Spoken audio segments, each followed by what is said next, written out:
Bien, lo prometido es deuda. Aquí estamos con ustedes. Ya, posiciono un poquito porque la luz me lastima.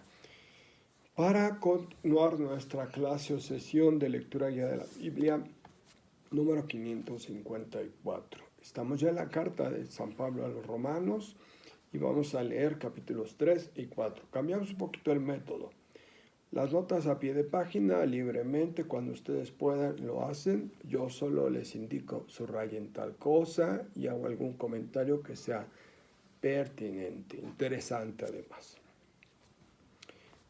En nombre del Padre, del Hijo, del Espíritu Santo. Amén. Padre Santo, bendito y misericordioso, ahora y siempre, para siempre, eternamente. En tu Hijo Jesucristo, alabado seas por el Espíritu Santo, glorificado. Amén. Capítulo 3. Entonces, ¿qué ventaja tiene el judío? ¿Para qué sirve la circuncisión? Las ventajas son muchas y en todos los aspectos. Primero, Dios confió su palabra a los judíos. Entonces, ¿qué pasa si algunos fueron infieles? ¿Anula su infidelidad la fidelidad de Dios? De ningún modo. Dios se mostrará fiel cuando todos los hombres sean falsos, como está escrito en la sentencia: tendrás razón, del juicio saldrás inocente.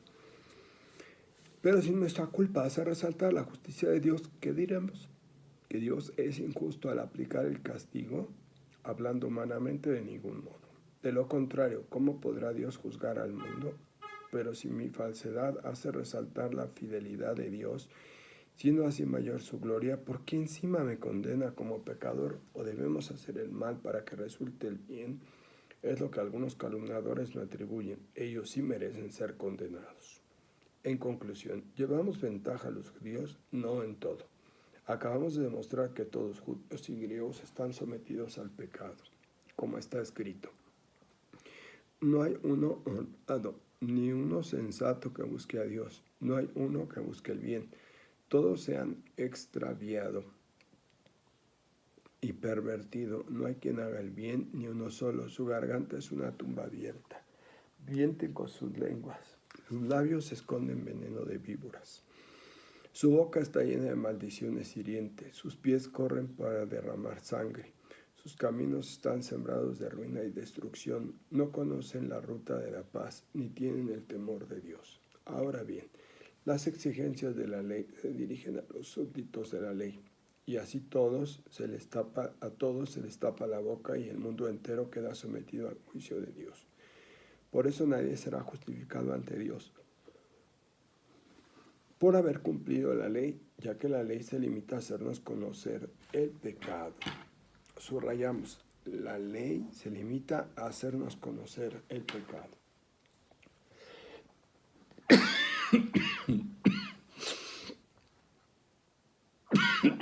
Pero ahora, independientemente de la ley, aunque atestiguada por la ley y los profetas, se da a conocer la justicia de Dios que salva.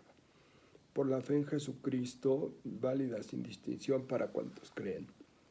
Todos han pecado y están privados de la presencia de Dios, pero son perdonados sin merecerlo, generosamente, porque Cristo Jesús los ha rescatado.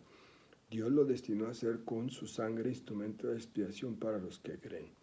Dios mostraba así su justicia cuando pacientemente pasaba por alto los pecados cometidos en el pasado. Demuestra su justicia en el presente, siendo justo y haciendo justos a los que creen en Jesús. Y ahora, ¿qué queda? El orgullo queda excluido. ¿En virtud de qué ley?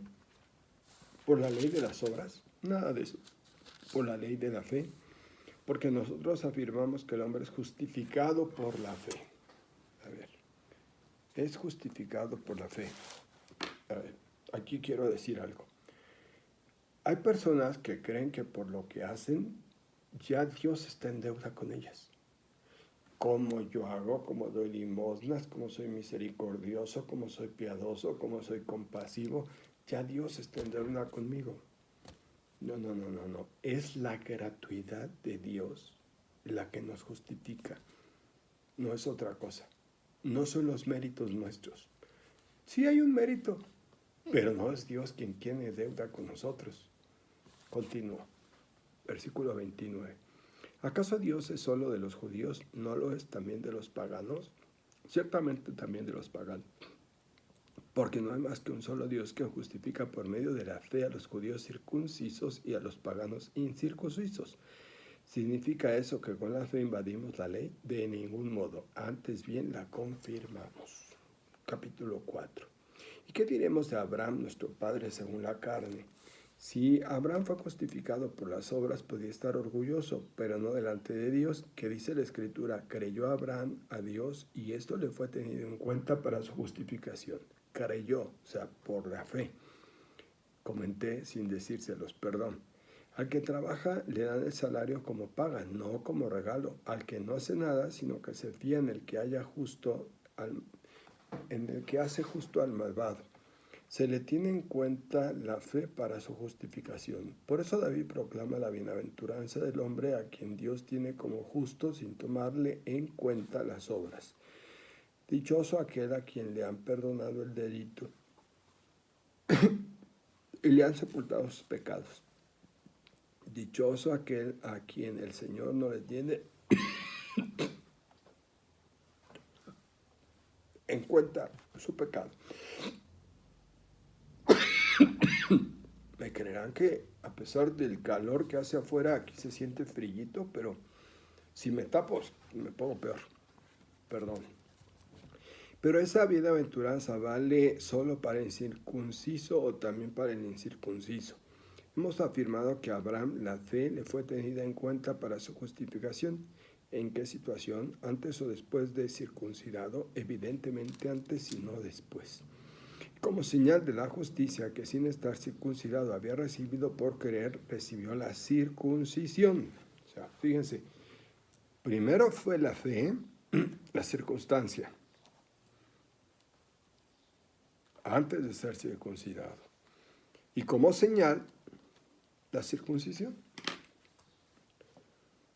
Había recibido por querer recibir la circuncisión. De ese modo quedó constituido padre de ambos, de los incircuncisos que tienen la fe que les ha tenido en cuenta para su justificación y de los circuncisos que no contentos con serlo, siguen las huellas de nuestro padre Abraham que creyó sin estar circuncidado. No por la ley le prometieron a Abraham o a su descendencia que heredarían el mundo, sino por el mérito de la fe. Porque si los herederos lo son en virtud de la ley, la fe no tiene objeto y la promesa es nula, porque la ley provoca la condena, donde no hay ley, no hay transgresión. Por eso la promesa ha de basarse en la fe, como don, y de este modo la promesa sería válida para todos los descendientes de Abraham, tanto para sus hijos reconocidos por la ley como para sus hijos por la fe. Porque Abraham es el padre de todos nosotros. Abraham es el padre de todos nosotros, incircuncisos como el incircunciso tuvo fe, confirmado, justificado en la circuncisión, igual que los que son circuncidados. Como está escrito, te haré padre de muchas naciones, es padre de todos nosotros, a los ojos de Dios en quien creyó. Aquel que da vida a los muertos y llama a la existencia a las cosas que no existen. Por la fe, Abraham sigue esperando cuando ya no había ninguna esperanza y así se convirtió en padre de muchos pueblos, según el dicho, así será tu descendencia. No vaciló su fe, aun considerando su cuerpo ya sin vigor, era un centenario, y el seno estéril de Sara no dudó con desconfianza de la promesa de Dios, sino que robustecido por la fe glorificó a Dios, convencido de que podría cumplir lo prometido. Por eso la fe le fue tenida en cuenta para su justificación. No digo subrayen porque ahí está con letras cursivas distinguido de alguna manera, y si en su Biblia no está así, subrayenlo. La fe le fue tenida en cuenta para su justificación. Y cuando dice la Escritura que Dios tuvo en cuenta su fe, no se escribió solo por él, sino también por nosotros que tenemos fe en el que resucitó de la muerte, a nuestro Señor Jesucristo, que se entregó por nuestros pecados y resucitó para hacernos justos. Atención, nuestra fe tiene que estar bien centrada en el que resucitó de la muerte a Jesús, Señor nuestro, y que se entregó por nuestros pecados y resucitó para hacernos justos. Aquí sí vamos a subrayar. Tenemos fe en el que, ¿quién? Dios Padre. Bien, aquí continuamos. Un gusto estar con ustedes. Bendiciones.